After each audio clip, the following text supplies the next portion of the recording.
வணக்கம் இடமலம் நேயர்களே. செய்தி சேனலுக்கு பார்த்தீங்கன்னா என்னைக்குமே இறை போடுறது அப்படின்னாலே திமுக தான். ஏன்னா அவங்க கொடுக்கக்கூடிய ருசிகரமான செய்திகள் மட்டும் இல்லாம அவங்க சிறப்பான ஆட்சியை நடத்திட்டு இருக்கிறதுனால செய்தி சேனல்கள் அந்த நல்லாட்சியை பத்தி ரிப்போர்ட் பண்றதுலயே அவங்களோட முழு டைமும் போயிருது. இந்த நேரத்தில் பார்த்தீங்கன்னா செய்தி சேனல்களுக்கு டிஆர்பியை ஏற்றி விட்ட டிஆர்பி ராஜா சொன்னது தான் இன்னைக்கு வைரலா போயிட்டு இருக்கு. இனிமேல் அவரை டிஆர்பி ராஜான்னு கூப்பிடாம டிஆர்பி ராஜா அப்படின்னு கூப்பிடுற அளவுக்கு எடப்பாடி பழனிசாமியை ஒரே வார்த்தையில முடிச்சு விட்டுட்டாரு. இந்நேரம் வாயடைச்சு போய் உட்கார்ந்துருக்க கிஷோர் கே சாமி அவர்கிட்ட வாயை பிடுங்கி அவருடைய பதில பெற போறோம். வணக்கம். வணக்கம். ஒரு உண்மையை சொன்னீங்க. மீடியா சேனலுக்கெல்லாம் இறை போடுவது திமுக அப்படின்ட்டு. அது என்னமோ உண்மைதான். ஸ்கூப்ஸ் கொடுக்குறாங்க அப்படின்னு நான் ஸ்கூப்ஸ் கொடுக்குறாங்கன்னு இல்லை, வேற பல விஷயங்கள் கொடுக்குறாங்க. அதை ஏற்றுக்கிட்டதுக்கு நன்றி. சரியா? அப்புறம் டிஆர்பி ராஜா, அப்புறம் டிஆர்பி ராஜா இல்லை, டிஆர்பி ராஜா நீங்க, நானும் ஒத்துக்கிறேன். தெருப்பூர்க்கி ராஜா அப்படின்றத நம்ம டிஆர்பி ராஜா அப்படின்னு சொல்லலாம். வழக்கமான வஞ்சனைக்குள்ள இறங்குறதுக்கு முன்னாடி பார்த்தீங்கன்னா வஞ்சத்துக்குள்ள இறங்குறதுக்கு முன்னாடி ஒரு கேள்வி உங்ககிட்ட இருக்கு. சொல்லுங்க. Very important. இதுக்கு நீங்க பதில் சொல்லி ஆகணும். இது என்னது? கை. இது அறிக்கை. எப்படி சாமியா உங்களை கலாய்ச்சா? நான் கூட அல்லக்கைன்னு நினைச்சேன். எங்க ஹியூமரை என்ஜாய் பண்ணணும். சரியா? சரி, சொல்லுங்க. Anyway I got you. TRB Raja got Edappadi Palaniswami. எப்படி வெள்ளை இருக்கு இது பாத்தீங்களா? வெள்ளை பேப்பர் அப்படின்னு காமிக்கிறதா உனக்கு? அதாவது கொஞ்சமாவது மூளை இருக்காது பண்ணுவானா? அதாவது மக்களால் தேர்வு செய்யப்பட்டிருக்கின்ற ஒரு அமைச்சர் நீ. சரியா? உன்னை அமைச்சராக முதலமைச்சர் நியமிக்கிறார். முதலமைச்சர் நியமித்திருந்தாலும் நீ மக்களால் தேர்வு செய்யப்பட்ட எம்எல்ஏ, அதனால தான் நீ அமைச்சராகிற. அதே போல மக்களால் தேர்வு செய்யப்பட்ட ஒரு எதிர்கட்சி தலைவர், அந்த எதிர்கட்சி தலைவர் அவங்ககிட்ட கேட்குறாரு, ஏன்பா நீ போன என் ஊருக்கு, இங்கேருந்து பிளேனில் கூடவே போனேன், கூடவே சுற்றினிய செவ்வாழைன்ற மாதிரி கூடவே போனேன், கூடவே போயிட்டு அங்கிருந்து அவரை வரவேற்கிறேன் அப்படின்னு மலர் வளையம் இல்லை, மலர் கொத்தா அது என்ன, மலர் செண்டு வாட்டவர் இல்லைங்க சொல்கிறேன் நான். மலர் வளையத்தை மலர் செண்டை கொடுக்குறீங்க, கொடுத்து வரவேற்கிறீங்க, வரவேற்று அவன் கூப்பிட்டு போய் பக்கத்தில் நிற்கிற, நீ வளர்ந்து கேட்டவன் மாதிரி பின்னாடியே நிற்கிற, என்ன எஸ்கார்ட், அவ்வளோதான். நீ வேறு என்ன இருக்க முடியும்? You're nothing beyond that. சரியா? ஒன்ட்ட கேட்குறாங்க வெள்ளை அறிக்கைனா கொடு. ஆளு பட சேனை வச்சுருக்க. ஒரு வாட்டி இப்படி தான் ஸ்பேசஸ், ட்விட்டர் ஸ்பேசஸில் வந்தாப்புல பேசுறதுக்காக. சரி, நான் இது பண்ணுறேன் yes Ponni tell me what should I speak அப்படின்னு பெரிய புழுத்தி. ஆஃப்டர் ஆல் மன்னார்குடியில் சாராயம் காய்ச்சறவன் தானே நீ. அதுக்கு நீ என்ன ஆஃப்டர் ஆல் மன்னார்குடியில் சாராயம் காய்ச்சறவன் நீ என்ன பெரிய அப்படியே ஒரு அமைச்சராக இருக்காரு. என்னவா இருந்தா என்ன? நீ அமைச்சராக இருந்தா என்ன? தெருப்பொறுக்கி தான். நீ யாராக இருந்தால் எங்களுக்கு என்ன? நீ என்ன, நீ மிஞ்சி போனால் நீ அமைச்சராக இருந்து பண்ண மிகப்பெரிய வேலை ஸ்டாலினுக்கு எஸ்கார்ட் வேலை பார்த்தது. அடுத்தது ஃபாக்ஸ்கான்லேருந்து ஒருத்தன் வந்தான்னாக்கா, ஓனர் வந்தான்னா அவனுக்கு டிரைவர் வேலை பார்த்தது. அவனுக்கு காரை இவனே ஓட்டின்னு போகிறான். தமிழ்நாட்டை சேவ் பண்ண எம்.கே. ஸ்டாலின் முதல்வர் ஒரு சேவியரா இருக்காரு. இது எவ்வளவு கேவலம். ஃபாக்ஸ்கான் ஏங்க இங்கே இன்வெஸ்ட் பண்ணுறான் சொல்லுங்க? நம்மளுக்கு வேலை வாய்ப்பு கிடைக்கணும், நம்ம ஆட்களுக்கு நிறைய பேருக்கு எல்லாம் ஒரு தொழில் எதிர்ப்பீங்க. ஒரு கார்பரேட் எங்கே இன்வெஸ்ட் பண்ணுறான், அவனுக்கும் லாபம் இருக்கும் இல்லையா? அவனுக்கு லாபம்ன்றதான் முதல்ல. சரியா? அதுக்கப்புறம் சைட் பை சைடு மற்றவங்களுக்கும் வேலை கிடைக்குது. சரியா? இப்போ ஃபாக்ஸ்கான் இங்கே இன்வெஸ்ட் பண்ணுறான்னா, இந்த இன்வெஸ்ட்மெண்ட்டை கொண்டு வந்தது எப்போ? அதிமுக ஆட்சி காலத்தில். சரி, அவங்க யாராவது இது பண்ணாங்களா? அவன் வந்தான்னா அவனுக்கு என்ன டிரைவர் வேலை பார்த்து அவன் லாபத்துக்கு தானே இங்கே இண்டஸ்ட்ரி போட்டிருக்கான். டெலிகேட்ஸ் ட்ரீட் பண்ணுறது மூலியமா என்னையே ட்ரீட் பண்ணுவேன். அடுத்தது என்ன பண்ணுவேன்? என்டர்டெயின் பண்ணுறேன்னு வேறு விஷயங்கள்லாம் பண்ணுவியா? ரெக்கார்ட் டான்ஸுக்கு கூப்பிட்டு போவியா? அதாவது இவெல்லாம் ஒரு தொழில்துறை அமைச்சர். அதாவது நான் திருப்பி சொல்கிறேன், மன்னார்குடியில் சாராயம் காய்ச்சறவன் தொழில்துறை அமைச்சர். சரியா?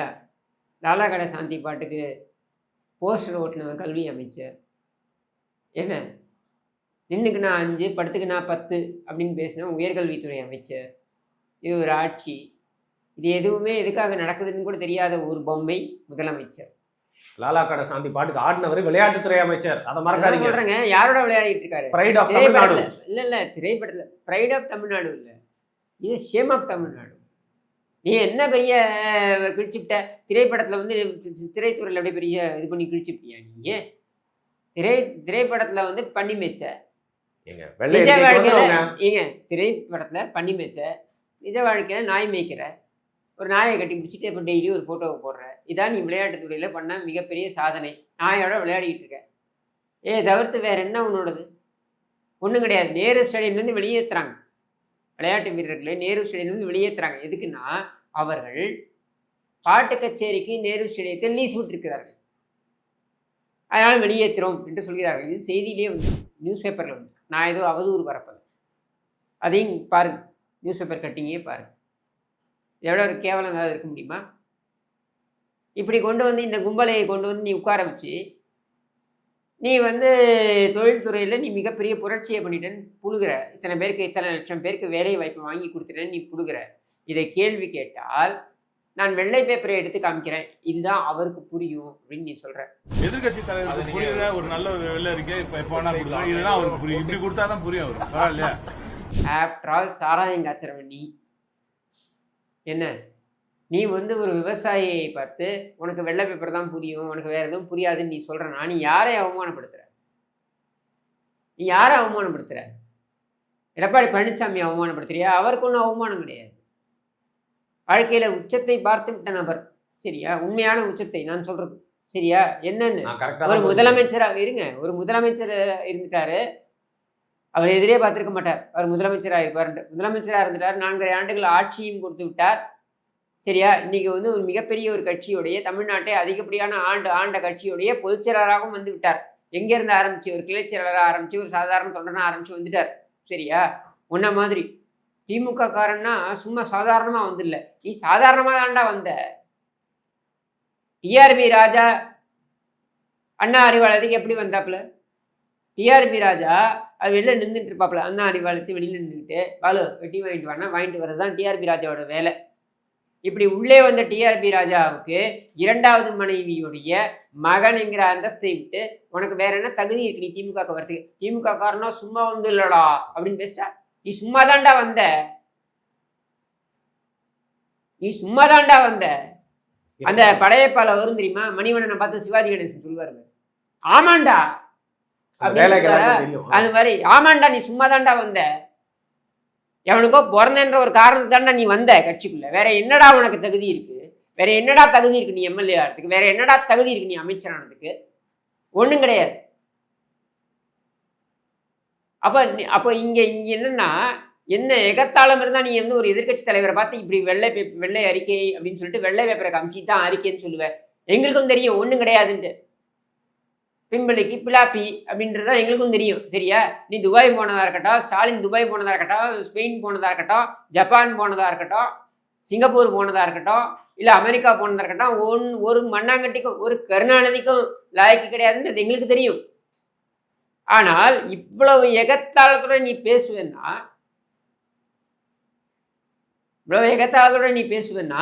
அப்போ உன்னுடைய அகந்தைக்கு கண்டிப்பாக மணி கட்ட வேண்டும். ஏன் அப்படின்னா, எதிர்கட்சி தலைவர் என்பவர் ஒன்றும் சாதாரண குரல் கிடையாது.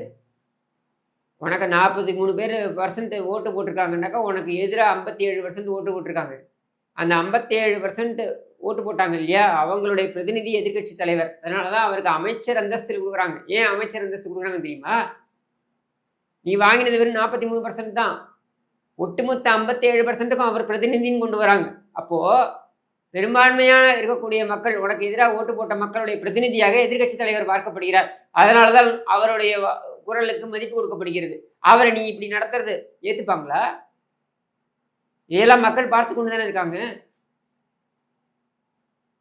இல்லை, இந்த நேரத்தில் அதுக்கு எடப்பாடி பழனிசாமி அவர் காதுக்கு இது போனப்போ வந்து அவர் இதுக்கு எப்படி எதிர்வினை? அவர் நீங்கள் பார்த்துருப்பீங்க, அந்த வீடியோவை பாருங்கள். அவர் எதிர்வினை ஆற்றினது பாருங்கள். எவ்வளோ மரியாதையாக அதாவது ஒருத்தருக்கு எந்த அளவுக்கு வந்து ஒரு மரியாதையுடன் பதில் சொல்கிறார் பாருங்க.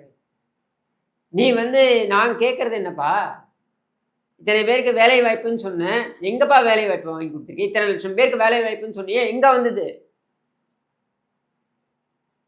அதுதானே நான் கேட்குறேன். கேட்டேன்னு சொன்னால் நீ ஏகத்தலமாக எனக்கு பதில் சொல்லுவியா அப்படின்னு அவர் கேட்குறாரு. அந்த வீடியோவை போட்டு காமிங்க, தெரியட்டும், மக்கள் பார்க்கட்டும், தெரிஞ்சுக்கிட்டோம். என்ன பதில் சொன்னார் எடப்பாடி பழனிசாமின்றது தெரிஞ்சுக்கிட்டோம்.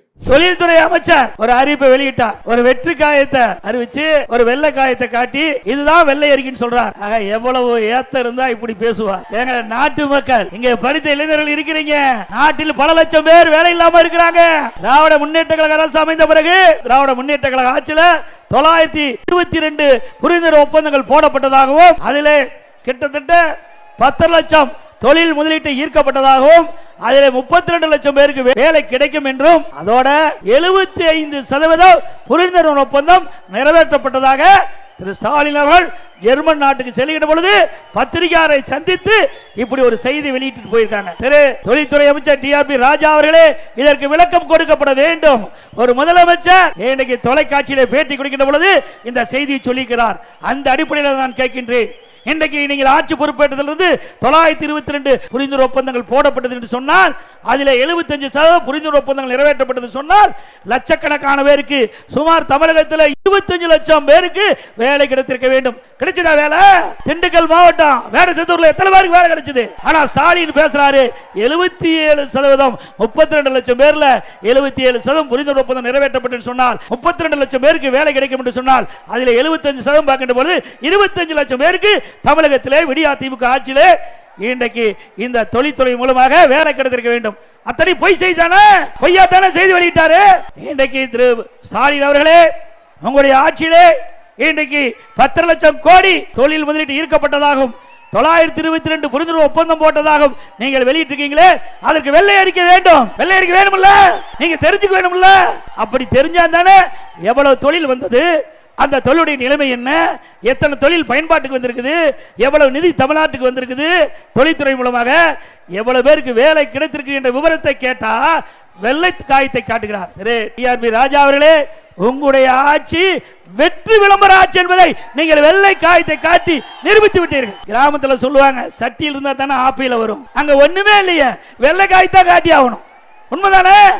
இருந்தா தானே இன்னென்ன திட்டத்தை இன்னென்ன தொழிற்சாலை கொண்டு வந்தோம், இன்னென்ன தொழிற்சாலை இந்த நிலையில இருக்குது, இந்த தொழிற்சாலை பயன்பாட்டுக்கு வந்திருக்குது, அதனால இவ்வளவு பேருக்கு வேலை கிடைத்திருக்கு உண்மை செய்தியை இன்றைக்கு பத்திரிகையின் வாயிலாக இல்லை வெள்ளை அறிக்கையின் வாயிலாக வெளியிட்டிருப்பாங்க.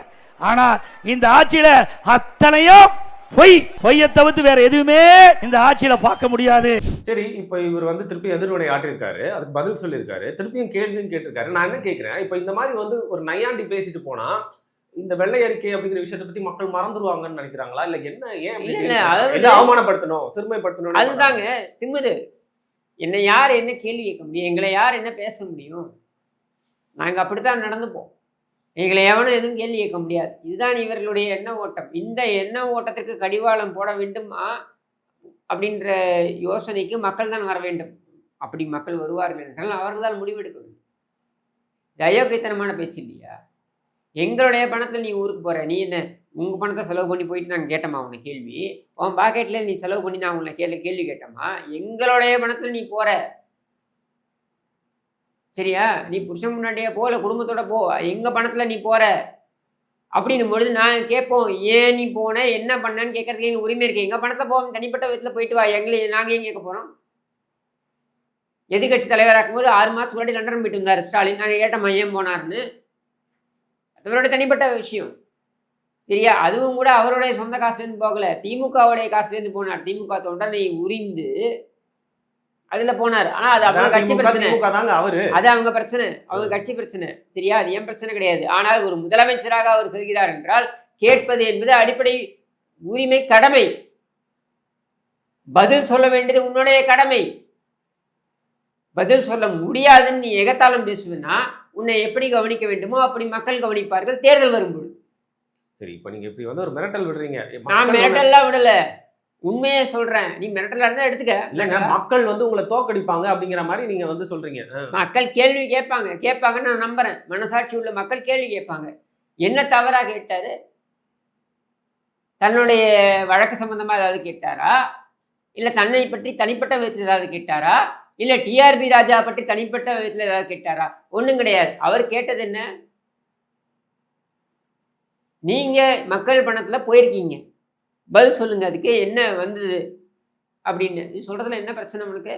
முதலமைச்சர் சொல்றாப்புல வெள்ளை அறிக்கைன்னு கொடுக்கறதுல வந்து எங்களுக்கு வழக்கமே கிடையாது. இதே முதலமைச்சர் கூசாமல் எதிர்க்கட்சி தலைவராக இருக்கும் பொழுது வெள்ளை அறிக்கை எதிர்த்து இதுக்கு தாங்க வெள்ளை அறிக்கை, அதுக்கு தாங்க வெள்ளை கரெக்டா தானே சொல்லியிருக்காரு. வெள்ளை அறிக்கை குடிக்கிறது தான் பழக்கம் இல்லை, கேட்கறது அவங்க பழக்கம். அதுதான். அப்போ கேட்க மட்டும் தான் செய்வீங்க, கொடுக்க மாட்டீங்க நீங்கள் ஆட்சிக்கு வந்தா. அப்புறம் என்ன கருணாநிதிக்கு வந்து ஆட்சியில் வந்திருக்கு நீ? இப்போ கடைசி எனக்கு டிஆர்பி ராஜா அவருடைய பர்ஃபார்மன்ஸ் பத்தி சொல்லுங்க. ஆஸ் அ மினிஸ்டர் அவருடைய பணிகள் அதெல்லாம் வந்து எந்த அளவுக்கு வளர்ந்து கேட்டவன் டிரைவர் வேலை பார்க்க லாய்க்கு பாகிஸ்தான் ஒன்றுக்கு டிரைவர் வேலை பார்த்தான். இதுக்கு மேலே அவன் ஒன்றுமே கிடையாதுங்க. எந்த ரிஃபார்முமே வந்து கொண்டு வரலையா அவரோட துறையில்? அவன் என்னங்க பண்ணா? ஒன்றும் கிடையாது, வெறும் பேச்சு தான். ட்விட்டரில் வந்து கிழிப்பான், பெரியார்னு கொண்டு வர போகிறோம் அப்படின்னு. மதேஷ் கூட கேட்டேன், இல்லைடா பெரியார் அப்படின்னு தனியாக விமானமே விடணுமா? ஏண்டா உன் பஸ்ஸை இங்கே வீல் தனியாக போயிட்டு இருக்கு, சக்கரம் தனியாக ஓடிக்கிட்டு இருக்கு, கூரை தனியாக பிச்சுட்டு பறக்குது, இதில் விமானத்தை விட போகிறானுங்க பெரியார். தமிழ்நாட்டின் மானத்தை தான் இவனுக்கு கப்பல் ஏற்றுவானுங்க. என்ன இது என்னடா பெரியார்? அதான் நான் கேட்டேன், என்னடா பெரியார்? பின்னாலேருந்து வேற யார் தான், வெறும் சத்தமும் நாத்தமும் தான் ஆட்சியில் டர்ன்னு கிளியறதுக்கு முன்னாடி இதோட இந்த வீடியோ முடிச்சுக்கலாம்னு நினைக்கிறேன். மிக்க நன்றி.